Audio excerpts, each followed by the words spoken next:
ఈ రోజు పొద్దున్నే నిద్రలేపు మా అమ్మ టీ ఇచ్చిందంటే ఏదో పెద్ద ప్లాన్ వేసింది. ఏం ప్లాన్ అనేది ఈ వీడియోలో చూపిస్తాను చూసేయండి. టీ ఇచ్చిన తర్వాత మా అమ్మ వచ్చేసి మా నాయన మంచోడు కదా, నా మాట వింటాడు కదా అని అనింది. మీ నాయన చనిపోయి చాలా సంవత్సరాలు అయింది కదా, మళ్ళీ వచ్చి నీ మాట వింటాడా అని అన్నాను. ఓరు లంచ్ కొడుక చెప్పేది రా అనింది.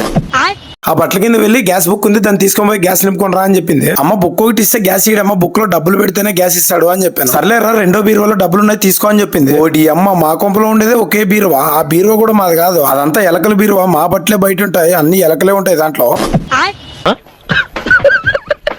రెండో బీరువా అంటే టీవీ కింద డబ్బులు పెట్టావా? ఇన్ని రోజులు ఎన్నో డబ్బులు వెతికానే. వీడు నా రెండో దత్తపుత్రుడు. వీడు పోలీసు కుక్క అంటే చాలా డేంజర్. నేను ఎప్పుడు బయటికి పోతానా అని వాసన పగబట్టి బయటకు వస్తాడు. ఎలాగో మా అమ్మతో మంచి పేరు తెచ్చుకోవడానికి వెళ్ళి గ్యాస్ అయితే నింపుకొచ్చాను. గ్యాస్ తీసుకెళ్లి ఇంట్లోనైతే పెట్టాము. మా అమ్మ వచ్చేసి 50 రూపాయలు చేంజ్ ఇవ్వలేదా అని అడిగితే, లేదమ్మా బస్ స్టాండ్ లో పొద్దున్న నుంచి ఒకటి అన్నం తినలేదంటే వాని జోబులో 50 పెట్టానమ్మా అన్న. అయ్యో మా నాయనే అని నవ్వుకుంటూ నా జోబులో చేయబెట్టింది. 50 అయితే దొరికింది. ఈ 50 ఎక్కడిది అంటే, ఓడి అమ్మ వానికి ఇచ్చేది మర్చిపోయానమ్మా, తొందరగా వెళ్ళి ఇచ్చేస్తానని వెళ్ళిపోయాను. వెళ్ళి టిఫిన్ అయితే తినొచ్చాను. టెక్నాలజీ వెళ్ళేటప్పుడు మన ఛానల్ ఫాలో అండ్ సబ్స్క్రైబ్ చేసుకోండి.